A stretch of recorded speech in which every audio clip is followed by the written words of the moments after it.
Léo, vou passar para você agora, Léo. E essa pergunta aqui eu gosto.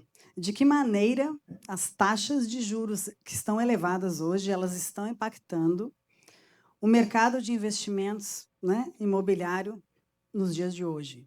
Tá bom, deixa eu primeiro difícil falar depois do Paulo, que ele fala de uma forma eloquente, e além disso, a gente bateu um papão antes de entrar e eu não sabia o que perguntariam para ele, né.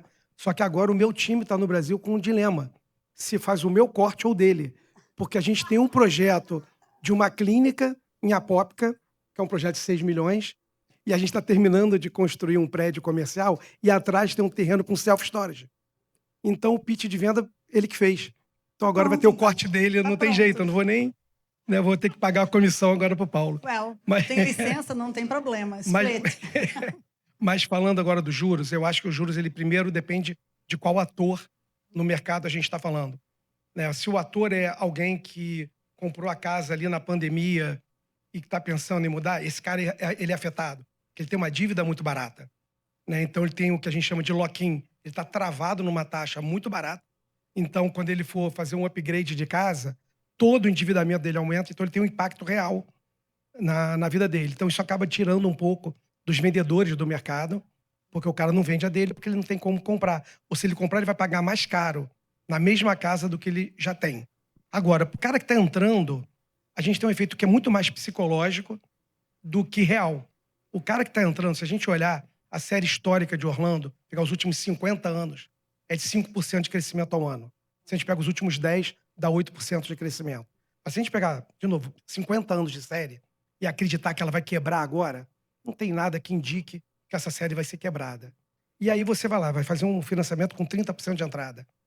E você depois botar na conta, gostar de fazer conta, você vai ver que é muito mais barato você comprar ela agora, mesmo com juros mais altos, e depois você refinanciar no momento correto, do que esperar.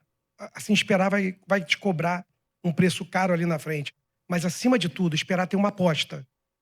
E eu não gosto de aposta, eu sempre perdi aposta, então eu não gosto de aposta. É que nem o cara que fala: "Eu vou esperar o dólar cair".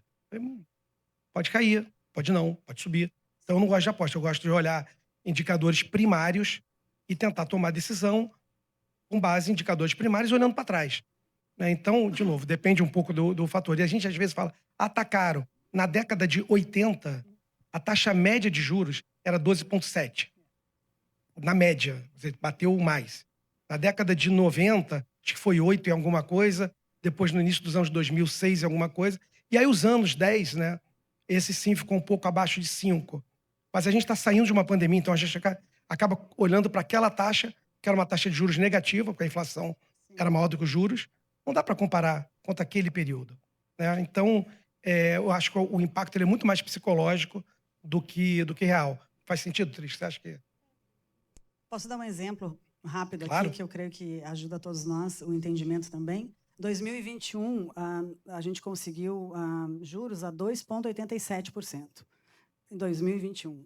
Em Massachusetts, todo mundo queria comprar casa, gente. Eram juros. E hoje, eu estou vendo pessoas que querem vender essas casas, que é a dívida barata, e ir por uma outra, onde a realidade mudou. Tem inflação e a gente sabe disso.